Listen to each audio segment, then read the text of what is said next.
This is Bruce with Blowing Snow for Fun, and this is probably the last video that I'm going to do for the year. I haven't had a chance to do this particular piece of maintenance yet, and I've been promising some of you guys that have asked if I had done this yet that I would show videotape of it being done. And this is basically the new type of maintenance that's done on the split axle shaft on the Ariens Auto Turn drive. So I've done a lot of things before. I've kind of brought you guys into the picture here. I don't want to bore you with things that are in my other video. I've removed the tires, and let's just let you swing in here and take a look real quick. Here, I've removed the belly pan, and you can see everything underneath there. Now this is 2019, and you can see really it looks very, very good in there. So we're going to put this shop towel back on my friction disc there, and move you back over to the edge where you can see what's going on, and we'll talk to you just a little bit more about what we're doing. Now in the Auto Turn, there is a gives it the ability to move each wheel independently, almost like a differential. And there's an internal geared type of differential that has springs on it that work and makes that possible.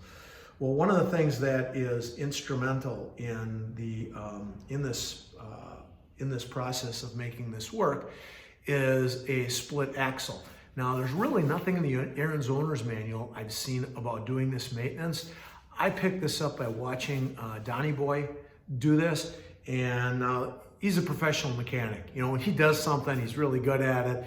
He does this all day long, you know, this kind of stuff. And myself, I'm a shade tree mechanic. I'm going to do my machine. I have two other machines for friends that are sick this year that I promised I would go away and put away for them. And I'm going to do this maintenance on their machines as well. They're two Ariens Platinum 24-inch SHOs, exactly like mine, same year and everything. We bought all three together. And so I wanted to do mine first before I go over and work on theirs. So I'm going to adjust the camera a little bit and we'll get started again. The wheels are off, the keys are out, the friction disc is covered up, and we're ready to go with that. And again, I need to remind you that you need to have the fuel tank as low as possible. You need to have the dipstick in and closed tight so that you don't have oil leaking out of the engine and you don't have gasoline leaking out of the engine on the floor. I would also advise to put a sheet of cardboard down, and you can see underneath mine, it's up in the service position. There's a piece of doubled cardboard that will keep you from scratching your machine up when it's up against the concrete on the floor. You can use any number of things other than cardboard to do that, but you don't want to scratch your machine all up because then it starts rusting, okay?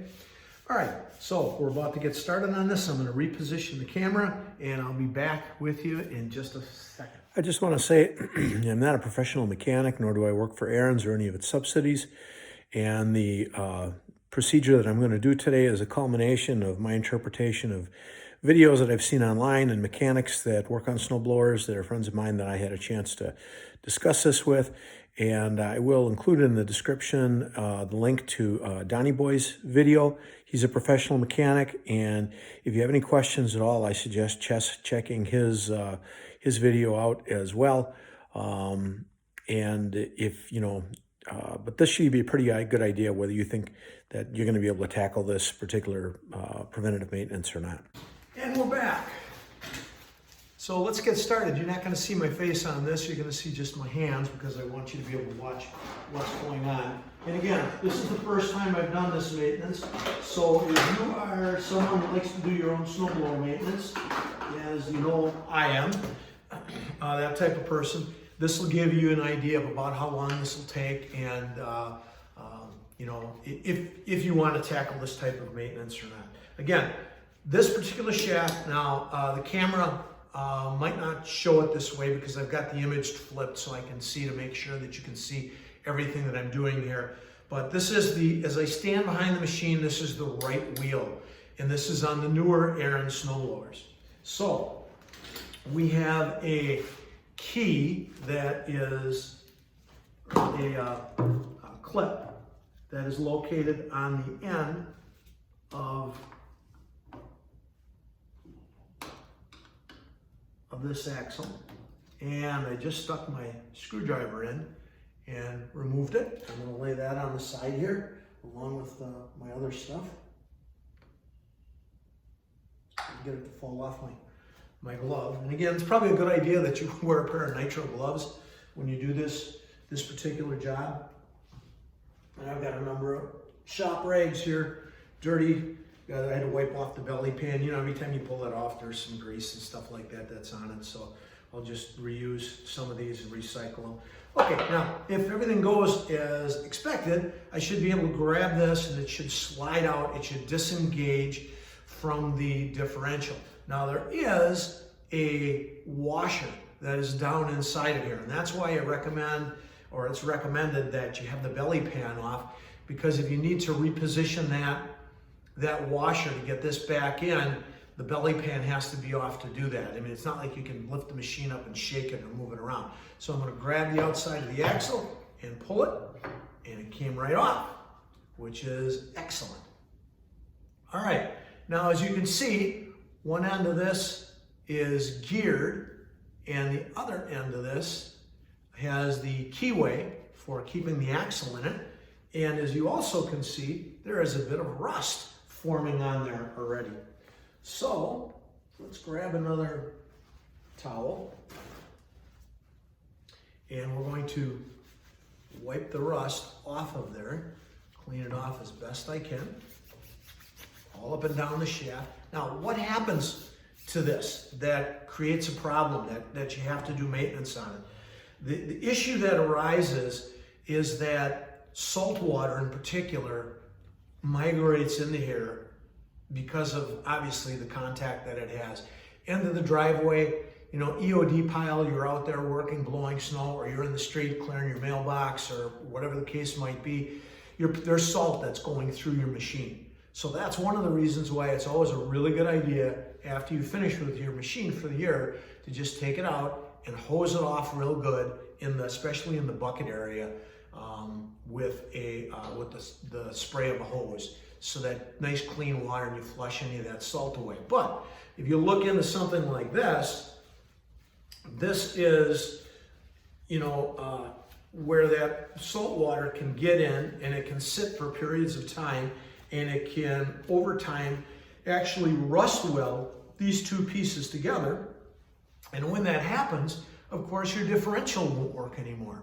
So I would imagine, I don't have a price on it, but I would imagine that would be a fairly expensive repair to have done. Now, if you look into this tube, and I don't know if you can see this or not, but there is grease in here. It looks like it was lightly coated with lithium grease. And I'm going to get up and go over and grab something that I wanted to use with this. There's also some rust inside this tube. So what I'm going to do is maneuver myself back onto my shop stool here, and I'm going to use this as almost like a cleaning patch on a gun. And I'm going to start it on one end of the axle shaft here. And whoops, that didn't work out the way I planned it. And I'm going to simply push it through there using a driveway marker. That's what this piece of fiberglass is. So I'm forcing it through the tube, coming out the other side. And you can see it's dirty. There's a little bit of rust on it, but it's not terrible. So let's take another one and run it through there. I think it's, you know, it doesn't make a whole lot of sense to me to do something like this and not get as much rust as you can off of it in the process. So again, I'm going to try to work this back and forth now, just like you would a rod in a gun. Now it's showing its head out of the other end, and I'm going to work it back again, and work it back and forth a few times here, and get as much rust out of there as I can. You can see, you know, there's quite a bit of gunk that has shown up on this paper towel. So this is just kind of my take on it after I thought about doing this and how I was going to do it. Exactly what I was going to do is I clean this out. Now, if I hold this up to the light, this looks really good. It's not you know, it's not as shiny as a gun barrel in there or anything like that after you clean it, but it's pretty doggone good. Good enough for what I'm doing here. So, all right, our next step, I'm gonna put this aside so that it doesn't roll around on the garage floor. Now this axle kind of dropped down when I took it out. So I'm just gonna take my paper towel and I'm just gonna run it around the edge here real quick and get any rusty, crappy stuff that may have worked its way into there. All right, so far so good. Pretty easy, huh? Pretty easy. I think anybody could do this so far. We'll keep working at it though. We'll see if it goes this way the whole way. Okay. Next thing we're going to do is we are going to coat this particular surface here with anti-seize. Okay? So our next step, and the anti-seize I'm using, I've kind of switched to this a while ago. It's made by a company called Jet Lube. You can get this on Amazon. The service rating is minus 65 Fahrenheit to 2,400 degrees Fahrenheit. That's the working temperature of this particular anti-seize, and it's marine specialized. So it is, it's impervious to salt water. So it's perfect for an application like this. I'll hold it up to the camera so that you can get yourself a shot of it if you want to use it. And we're going to apply this now to the interior of the axle shaft. So we're going to liberally apply this all up and down our axle shaft here, all the way to the outside. And if you take and rotate this on the other side, it will roll it over so that you can get it on both sides without having to crawl around. Now I've kind of, you know, over the years I've gone various iterations of making myself more comfortable on the ground. And just as recently, this last summer or this last winter, I started having some problems with my knees. My grandfather always used to tell me, don't kneel on cold concrete, it's bad for your knees. One of my grandfathers was a machinist, the other one was a carpenter. They both said the same thing. I tried to follow their advice my whole life, but now that I'm, you know, closing in, I'm 65 this summer. It really is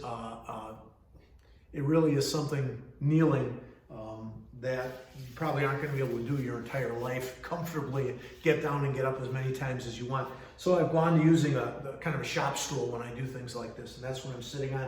It's got wheels on the bottom of it, and you can adjust the height of it, which is really nice. Makes it much easier to work on things. My vision is much better of what I can see, what I can do. Now, what I'm going to do next is I'm going to take some low temp grease, and again, this is made by the same company, Jet Lube, and I just bought a tube of it, and I kind of draw it out of the end as I need it with my finger, and then I'm just going to use a popsicle stick to pull. You know, I got all kinds of lubricants laying all over the place. It's difficult to store greases. If you put them in tubs, they take up more space. So here again, this is Arctic low temp grease. Both of these, by the way, both of these products are military rated. So they are military grade, and they are supposedly very good. I've had good luck with them so far. I've only been using them a short period of time though. So Arctic low temp grease, service rating negative 65 again to 225 degrees Fahrenheit. Available on Amazon if you want to get it. It's kind of a clearish grease.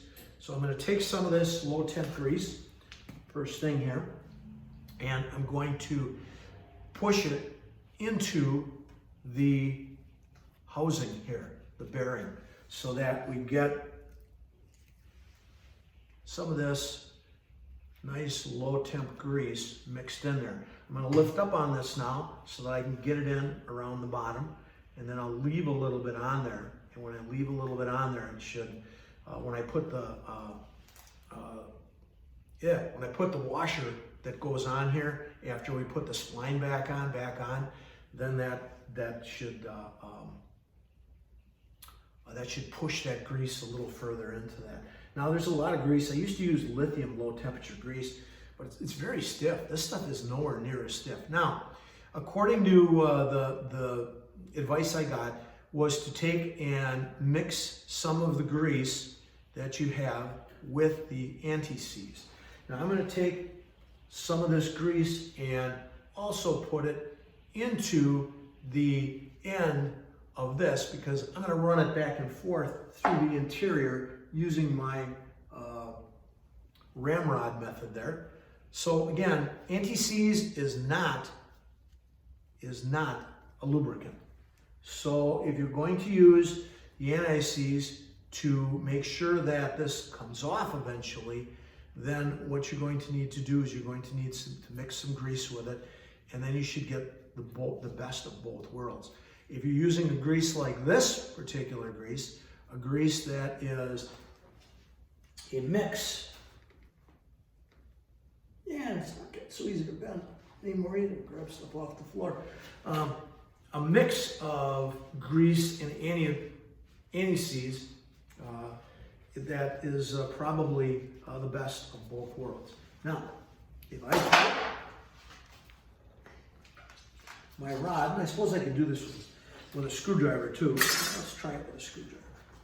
And I'm going to take a piece of paper toweling again, and I'm simply going to run it up and down in the inside here a little bit, back and forth, and push it around and get some of that grease, and the screwdriver isn't long enough. Okay. Get a little bit of that grease on the inside of this. So I'm going to push it back and forth several times, turn it around. You can see that the paper towel is now kind of covered with grease on this end. And we'll run it through one more time. And then it should pick up a bunch of grease as well from the process here of what I've done. And when I put this in, I'm gonna slide it on, and then like I said, there is a washer on the inside here, and maybe the washer didn't move at all when I pulled this out, but I'm guessing it probably did. Now before I put this back in, I'm gonna want to apply anti-seize to the geared end of this, and it's starting to rain outside. A little on the cold side here today in Wisconsin. It was 80 degrees last week, and it's about 38 out today. So I'm in the garage, and so I've liberally applied a coating of anti-seize here, getting it up the shaft a little bit here so that mixes in with the other grease. And again, this is impervious to salt, so it should be the good stuff, so to speak. And I think what I'm going to do too is I'm just going to put a little bit of grease on my fingertip and work it in both ends here. There's kind of a brass fitting on each end here. Okay, so now I'm going to put this back on. You got to put the geared end in first, and we will see, and you can see where it's picking up a lot of grease off of here. And there it went through, and now I'm guessing I'm up against that washer because it's not going in all the way. All right, so what I'm going to do is I am going to step away for a second, and I'm going to go get myself a headlamp and put it on so I can see what I'm doing in here. And maybe I can try to move the camera around so you guys can get a better view of it as well. Okay? So I'll be right back.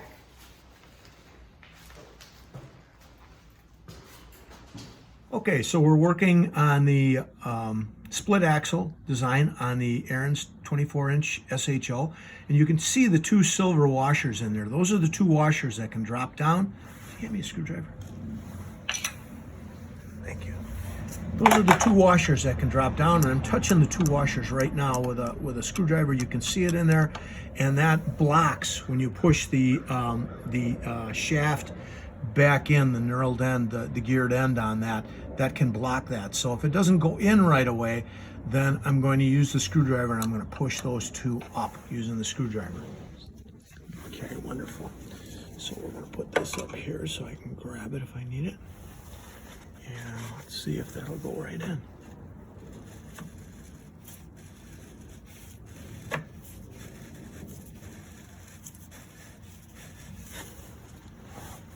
Looks like it went in, huh? Yeah, it went in the first one. The second one dropped down.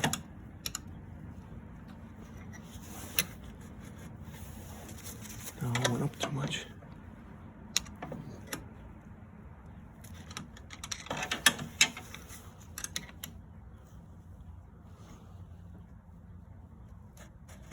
There.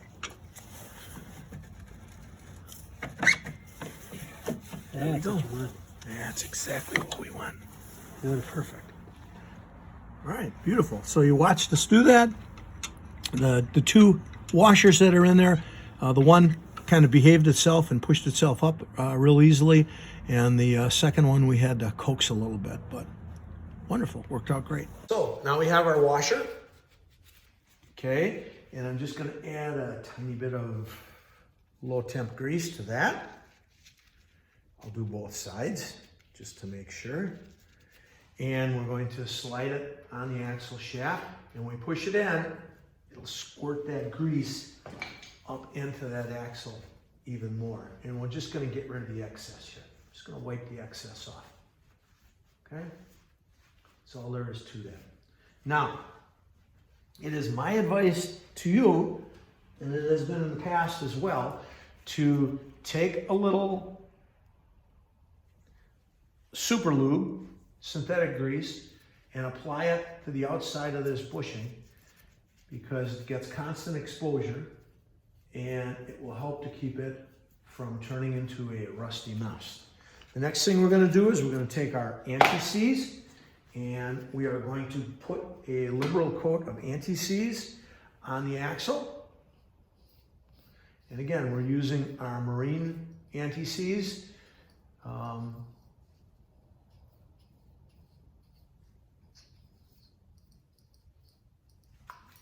Grab the other end and rotate this. And we're going to get it in everywhere, work it in using our brush. And this is, you know, you can use any anti-seize you want. I used to use Permatex anti-seize just about everything. I like Permatex. I think it does a great job.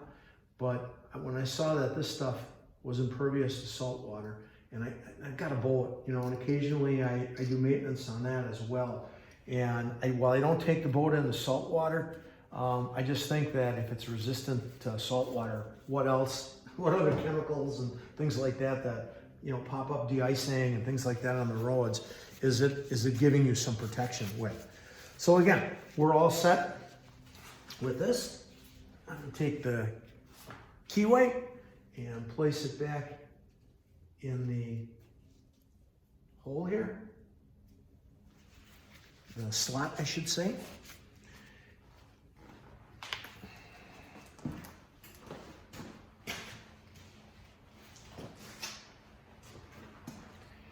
We've got our tire for this side, and I'm going to place this back on. Again, you want to line up that groove in the top with the key. And it usually works best to put your finger on it, at least for me, and rotate it just a little bit and get it lined up, and then it'll slide right on like that. Now, if when you go to put your lock back on the outside here, it won't go, just give it a push on the other side, and then you'll have plenty to work with, and then you can put your clip back on there. Okay? So, another job well done here in the garage, and I better turn my light off because I'm blinding you all. Another great year with the Ariens 24-inch SHO. Had no problems with it whatsoever. We had a lot of really heavy snows, especially at the end of the month. And so far, so good. Again, it's a 2019. Had absolutely no issues whatsoever with it. And here's another piece of maintenance now that it's actually quite a bit quieter now that I've lubricated that with the half axle. Let's just see if I freeze the other side. Yeah, it's even quieter when it's clipped. Now it's getting a little bit back to normal. But yeah, seems to work great. And that, you know, I don't know if that's, Ariens obviously doesn't have a recommendation out on this so far, but I would say, you know, the average residential snowblower guy would probably be able to get away with doing this once every other year. You know, as long as you stayed after it, I would think you'd be okay. Maybe if you had a real severe winter where you had to do a lot of neighbors' driveways and stuff like that, you'd want to do it a little bit more often, but maybe once a year in situations where you really blow a lot of snow. Maybe if you lived in Buffalo or Minnesota this year, they had just a ton of snow there. But so again, this was the video on working with the split shaft newer Ariens model Auto Turn and lubricating the split shaft so that you can make sure that you can not only does it keep working correctly, but so that if there's ever a problem with it, you can get the pieces apart with that anti-seize in there. It's been a great winter with you. I will be back again, hopefully this fall, with some more maintenance tips on keeping your snowblower up and getting them ready for the season. And then, God willing, we'll get a lot of snow this winter, and I'll be able to use the 24-inch Platinum SHO to throw a lot of snow, and maybe even get up north and use my two older machines, my old Toro 824 and my Simplicity 8-horse Snowway, both with the Tecumseh 8-horse engines, to throw some snow and throw some videos up of that as well. So have a great summer, and thanks for watching. And if you haven't already, please consider subscribing to the channel. It helps a lot. The more subscribers I get, the better off my channel gets rated. So appreciate it. Have a great summer. Bye.